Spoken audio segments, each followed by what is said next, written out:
Thank you very much, and respectfully, all protocols have been observed, even though in South Africa I'm getting a sense they're not liking the story of all protocol observed.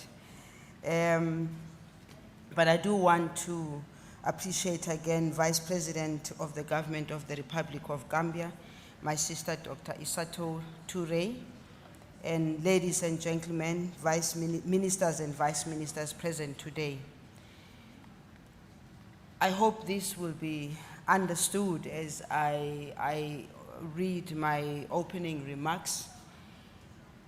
It would have been wonderful to say that the road to Nairobi is a paved highway on which we'll travel smoothly to reach a happy destination. But unfortunately, that would not be honest to the people that we are supposed to serve. The road to Nairobi has become a ragged dirt road strewn with rocks and potholes, a road that is very difficult to navigate. And these potholes have not been created by the government of Kenya or by the people of Kenya. These potholes are potholes that we ourselves are creating on this road. Chairperson and distinguished guests, I believe that we have to have an honest conversation about where we are in the world of intergovernmental politics on the ICPD program of action 25 years down the line.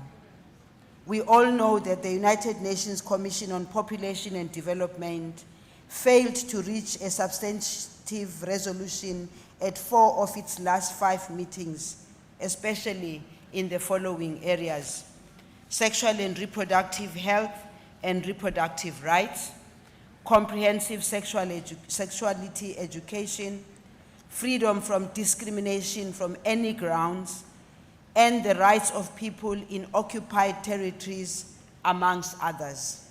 This is fact. This year, we did not even try. We all settled for minimalist declaration to save face in the celebratory year, and this has to change.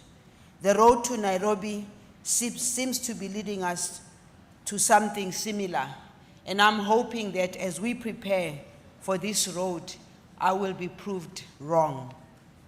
Chairperson and distinguished colleagues, the fact of the matter is that many countries have adopted an attitude to rather shut the door on negotiations than to engage with those that they disagree with, and to follow the difficult route of debate and negotiations in a quest to find compromises that are hard to live with.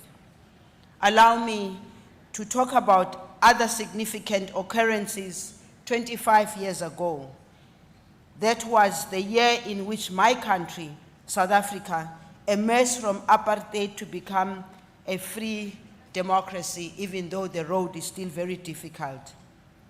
That was against the odds that most in the world expected to be possible. To reach democracy, my organization, the African National Congress, and other liberation movements had to sit down with the regime that had perpetrated a crime against humanity, the apartheid government of my country, to negotiate a pathway to freedom. It was not the easy route. It was not a popular route for many of our people either, but it was the only route through which the bloodbath could end. Whilst trying to convince the enemy to agree with us, we had to also convince our own people that it was a time to lay down arms, to find it in ourselves to forgive the enemy, because we and the enemy were inextricably tied to the same soil of the southern tip of Africa. This year, our people are celebrating 25 years of freedom. Amazingly, those who were defeated in our struggle for freedom are celebrating with us today. Some of them are even refusing to actually meet us halfway, despite all this, but we will soldier on. It is because freedom brought peace for them as well. Our challenges remain many, but we gather in a democratically elected parliament week after week, year after year, to grapple with many difficult issues, to address the imbalances of the past, and to find solutions that will benefit our people. Chairperson, I'm sharing this as a reminder of what is possible, as a reminder of the same spirit that existed in Cairo in 1994 when the ICPD Program of Action was negotiated, as a reminder that the adoption of the ICPD Program of Action was not an end in itself. It was a means to an end. It was a global agreement to start and continue a difficult journey to transform the lives of our people worldwide. A journey that must not allow for an easy way out, to pull the plug on the annual negotiations that are necessary to continue on the pathways of sustainable development in which we leave no one behind.